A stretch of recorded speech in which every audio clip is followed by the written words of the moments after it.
oil and filter service on my Africa Twin.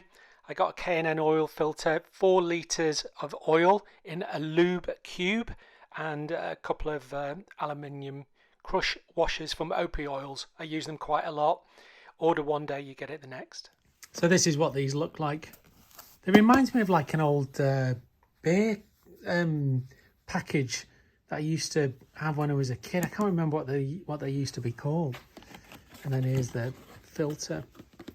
These K&N filters are quite nice because they've got a much more useful fitting at the top to make putting them on and taking them off easier. Cool.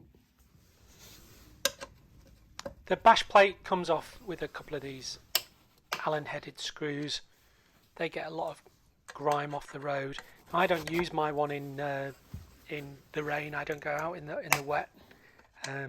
So this is just kind of road grime. It came off easily enough. And then it's actually attached in 3 places, and I talk about it at the end of this video. So you take those 2 out, and then it's latched onto a peg at the back. It comes off very easily.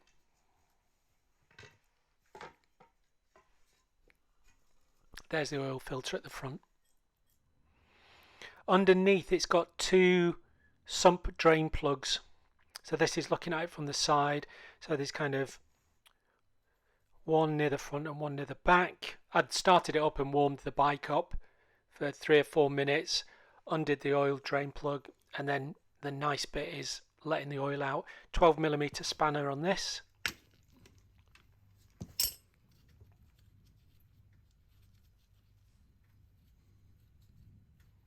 It's a Seiko before you ask. It's not a Rolex.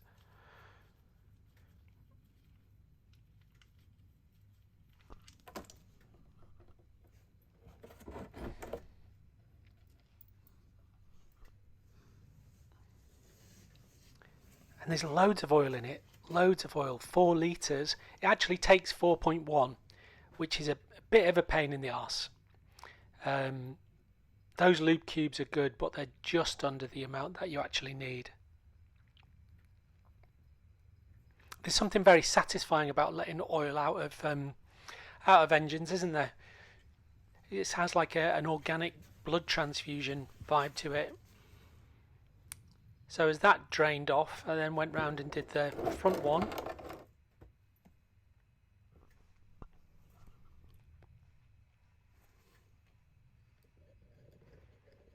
What do people do with used engine oil? Obviously you can take it to the tip where it ends up going back into the refinery. I hear some people use it as oil for chainsaws. I watched some interesting YouTube videos of where it's used in developing countries to fire furnaces. Whatever you do, don't pour it down the drain. Don't pour it down the drain.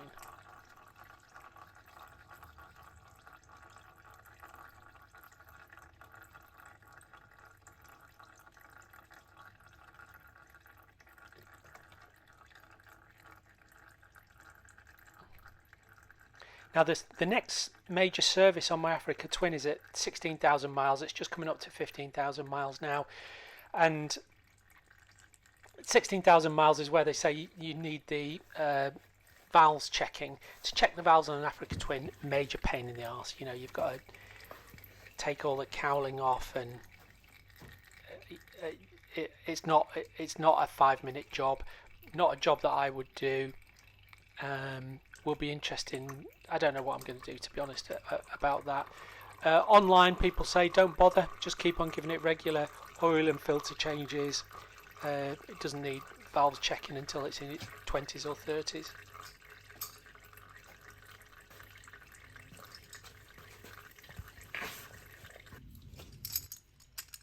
Oil filter, there's a couple of ways you can get this off, you know, various tools. I had this tool for the car. It just kind of spins off.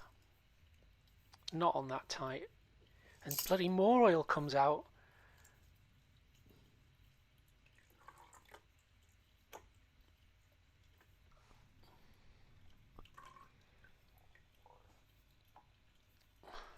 Satisfying gloop when this comes off.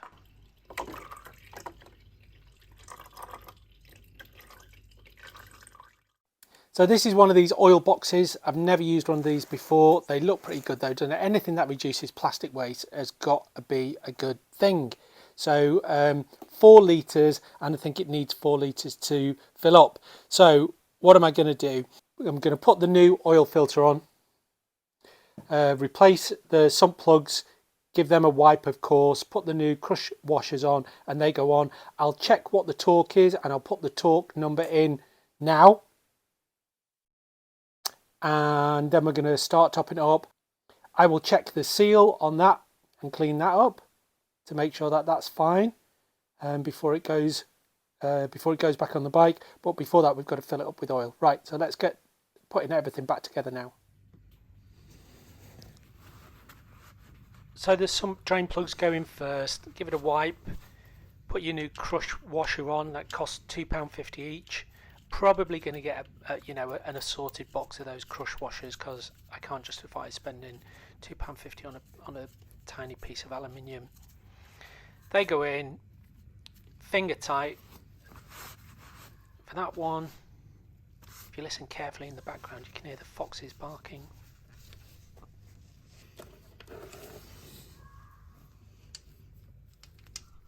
The joys of living in the country. Peace and quiet. It's not peace and quiet because you get foxes and owls in. Anyway. So yeah, finger tight, and then these nip up to 30 Newton meters. Now I've got a couple of torque wrenches, and I'm still looking for the best one. So I've got a traditional torque wrench, one of the mechanical ones that has that really nice click click thing when you get to the right torque. Can't think that they're super accurate. So then I got this, which uses a nice little bit of electronics. Can't remember what it's called. Hetherington bridge, something like that. Harrington bridge. Anyway, it measures stress, doesn't it? Nice idea, awkward to use. So I think at some point I'm just going to invest in like a proper digital torque spanner. So you nip these up. It very gently crushes the aluminium crush washer and creates a tight liquid proof seal.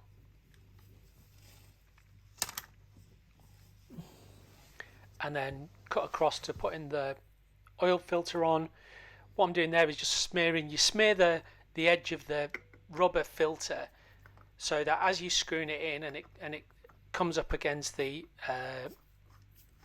engine block, it slides round so that you get a nice tight fit and it doesn't jag if it hadn't been lubricated. And also on cheaper filters, what you might want to do is just check that there's no swarf on the inside of the thread. I've seen that on other YouTube videos. Right, I sped all this up. There's a limit to how interesting pouring oil into an engine is, and what I should have just done was just poured all of it in and then just cracked on with it. And I'm sure if you're a professional mechanic, you're wondering what the earth I'm doing here, but I don't do this a lot, So I was pouring it in, and then I went away to check. Now the way that you check on the oil level on an Africa Twin is it's got a long screw on the oil dip, and you don't screw it in, you just let it drop in. It actually says on the oil dip, that you just drop it in. So then I was pouring it in. So it takes 4.1 litres. There's 4 litres in the lube cube, and you still end up with a drop of it in the end of the lube cube to get it out. Really what they should have is just steel ones. Can you remember when you used to have metal oil canisters? That's what we need to get back to. So I've let that hang up for 5 minutes, and as you can see there's not a lot, but I'm tight enough to want my money's worth. So I got a little jug from the kitchen, and I'm just going to nip the corner off and we'll take that. I'll end up buying a litre just to top it up, but my Africa Twin uses no oil whatsoever. I've never topped it up with oil. It just stays exactly where it is. Look at me being tight about just a couple of spoonfuls of oil. Look after the pennies, eh?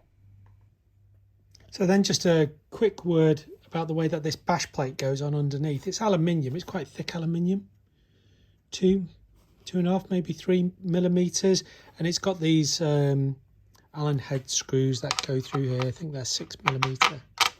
But just when you're fitting it, it hooks on. So it's connected in 3 places. It hooks on a peg that's on the subframe, across that, and then it goes through these here. And as you can see, I was worried about whether the that K&N filter would foul this, but it sits quite proud of it. So those little mouldings there just mean that the subplate sits off the frame, as you'd expect, really, wouldn't you? Because you'd want it to be able to take a little bit of damage. This cosmetically looks a mess, but there's no bumps or scratches on it. I don't go off the road anyway, so I wouldn't expect there to be.